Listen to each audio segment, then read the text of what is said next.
Connor leaned back in his chair, staring blankly at the ceiling of his modest apartment. The rain tapped steadily against the window, as if mirroring the weight in his chest. He hadn't touched the pint of beer in front of him. It sat there, flat and neglected, like a bitter reminder of his once carefree self. The Irish saying echoed in his head, over and over again. Never brag about the size of your purse, the beauty of your wife, or the taste of your beer. His father used to tell him that, back when life was simple and the only thing he had to worry about was learning how to kick a football straight. Connor never paid much attention to the saying. It seemed quaint, old-fashioned. Just one of those things Irish fathers said over pints at the pub. But now, after everything that had happened, it didn't seem quaint at all. It seemed like a warning. He rubbed his temples, his mind wandering back to his first real lesson in betrayal. Back to the summer he lost everything for the first time. It had been 5 years ago in the small town of Galway. Connor was just 22 then, a lad with a sharp wit, a bigger heart, and a laugh that could make a whole room smile. He had met Katie at a music festival. She was beautiful, like the kind of beautiful that felt dangerous. Red hair that caught the sunlight like fire, green eyes that always seemed to be hiding a secret, and a laugh that made you feel like you were the only person in the world. He'd fallen hard, and so had she, or so he thought. Katie quickly became a part of Connor's world, and with that, she met Cian. Cian had been Connor's best mate since they were 5 years old. They'd built forts together, skipped stones on the river, and spent countless nights getting into trouble as teenagers. Cian was more than a friend. He was family. At first, Cian was everything a best friend should be. Supportive, kind, always laughing about how Connor had finally outdone himself with Katie. But then came the subtle shifts. The stolen glances when they thought Connor wasn't looking. The way Cian's jokes began to center around Katie. His teasing just a little too personal. Connor brushed it off. He trusted Cian. He trusted Katie. How could he not? The betrayal came like a thunderstorm. Sudden, overwhelming, and destructive. One evening, Connor was walking home from the pub when he spotted Katie's car parked in Cian's driveway. He froze, his stomach churning. He told himself it was nothing. She was probably just dropping something off or waiting for him to get home. But the flicker of light in the upstairs window said otherwise. The shadows moving inside were unmistakable. Connor felt his chest tighten as he turned away, his hands trembling. He didn't confront them, not that night. Instead, he walked aimlessly through the streets until sunrise, his mind a whirlwind of disbelief and anger. The next morning, Katie came over, acting as if nothing had happened. She kissed his cheek, talked about her plans for the day, and smiled at him with those green eyes he used to adore. But all Connor could see was the image of her silhouette in Cian's window. "I saw you," he blurted, his voice raw and unfamiliar. "Last night, at his house." Katie's face fell. Her eyes widened for a moment before she quickly looked away. "Connor, it's not what you think. Don't," he cut her off. "Don't insult me by pretending it wasn't exactly what I think." She tried to explain, to justify, but her words only made it worse. "It just happened, Connor. I didn't mean for it to." "You didn't mean to?" Connor's voice cracked. "You didn't mean to stab me in the back?" "To..." He stopped himself, his breath ragged. He couldn't even finish the thought. Katie left that day, and Cian didn't bother to reach out. Not even a half-hearted apology. It was as if their friendship had never existed. Connor was left standing in the wreckage of a life he thought he knew, learning the harshest lesson of all. Trust is fragile, and once broken, it's never the same. It took Connor years to heal from Katie and Cian's betrayal, though even now, the scars were still raw. He thought he had finally moved on, that life couldn't possibly hurt him the same way twice. But life, as he would soon learn, had a cruel sense of humor. 3 years after the fiasco with Katie, Connor found himself in a different circle of friends. He had left Galway behind and moved to Dublin, hoping a fresh start would erase the memories that haunted him. It was there he met Elaine. Elaine was everything Katie wasn't. Where Katie had been fiery and unpredictable, Elaine was calm and steady. She had a kindness about her that made Connor feel safe, and for the first time in years, he allowed himself to hope again. By the time New Year's Eve rolled around, Connor was smitten. He brought Elaine to a party hosted by his old friend Paul and his wife, Siobhan. It was supposed to be a night of celebration, laughter, and good company. And it was for a while. But as the night wore on and the drinks flowed freely, Connor began to notice something strange. Elaine and Paul were talking. A lot. At first, it didn't seem like much, just two people being polite. But then their conversation grew more animated, their laughter more intimate. Connor tried to shake off the unease creeping into his chest. Paul was married, for God's sake. There was no way he would, but Connor had been wrong before. When midnight came and everyone gathered to watch the fireworks, Connor searched for Elaine. She wasn't by his side, where she should have been. She wasn't in the kitchen or the living room. His heart pounded as he made his way upstairs, dreading what he might find. He opened the door to one of the guest rooms and froze. There, in the dim light, was Elaine and Paul. They weren't kissing. They weren't even touching. But the way they looked at each other, like the rest of the world didn't exist, was enough. Elaine turned, startled. "Connor, save it," he said, his voice hollow. He turned and walked away, not waiting to hear her excuses. Connor didn't sleep that night. He didn't even stay to see the new year. He left the party, wandering the streets of Dublin as fireworks exploded in the distance. The betrayal burned in his chest like acid, eating away at the fragile trust he had tried so hard to rebuild. Elaine called him the next day. He didn't answer. She left a voicemail, apologizing profusely and insisting that nothing happened between her and Paul. But Connor had heard those words before. He knew better than to believe them. Days turned into weeks, and Connor retreated further into himself. He stopped answering calls from friends, stopped going out, stopped trying. He told himself he was better off alone. After all, every time he let someone in, they found a way to hurt him. One evening, months later, Connor found himself in a small pub on the outskirts of Dublin. It was quiet, the kind of place where people came to escape rather than socialize. He nursed his pint of Guinness, staring at the worn wood of the bar. "Mind if I sit here?" a soft voice asked. He looked up to see a woman about his age, her dark hair pulled back in a loose ponytail. She wasn't strikingly beautiful, but there was something genuine about her smile. "Go ahead," he muttered. She introduced herself as Niamh, and to his surprise, Connor found himself talking to her. She didn't pry into his past or ask why he looked so tired. She just listened, offering quiet companionship without expectation. For the first time in years, Connor felt a flicker of hope. Maybe, just maybe, not everyone was out to betray him. As the weeks went by, Connor and Niamh grew closer. She was patient with him, never pushing him to open up before he was ready. And when he finally told her about Katie, Cian, Elaine, and Paul, she didn't judge him or pity him. She simply said, "You've been hurt, but that doesn't mean you have to stay hurt." Connor realized she was right. He had been carrying his pain like a shield, using it to keep people at arm's length. But Niamh was different. She didn't demand his trust. She earned it one day at a time.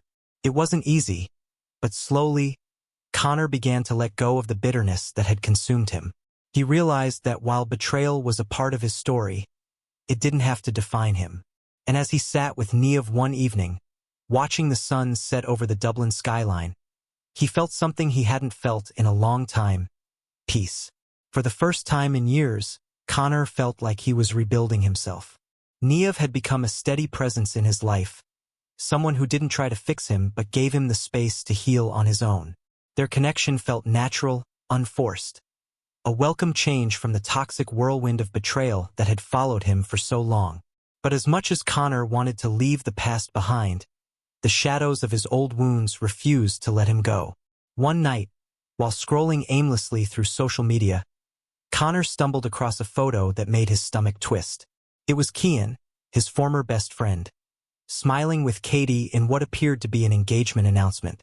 Her fiery red hair was pinned back in an elegant braid, and Cian had his arm slung possessively around her waist. Forever and always Red Heart, the caption read. Connor slammed his phone down, his heart pounding in his chest. The image felt like a knife reopening an old wound he had worked so hard to close. He could almost hear Kian's voice, smug and self-assured, as if mocking him from afar. The betrayal, though years old, bubbled up again like a fresh injury. Niev noticed his mood change immediately. "What's wrong?" she asked, setting down her book as they sat together on her couch. Connor hesitated. He didn't want to burden her with the ghosts of his past, but the weight of the photo was too much to bear. "It's nothing," he muttered, forcing a smile. Niev frowned, studying his face. "Connor, you can talk to me. I'm not going anywhere." Her words broke through his defenses. Slowly, he explained everything. Katie, Kian, Elaine, Paul, the whole messy, painful history. By the time he finished, his voice was hoarse, and his hands were trembling. Niev listened intently, her expression a mixture of sadness and understanding. "That's a lot for one person to carry," she said softly.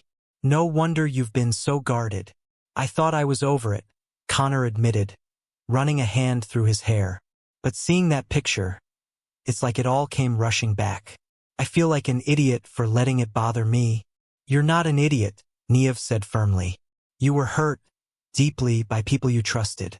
That kind of pain doesn't just disappear overnight.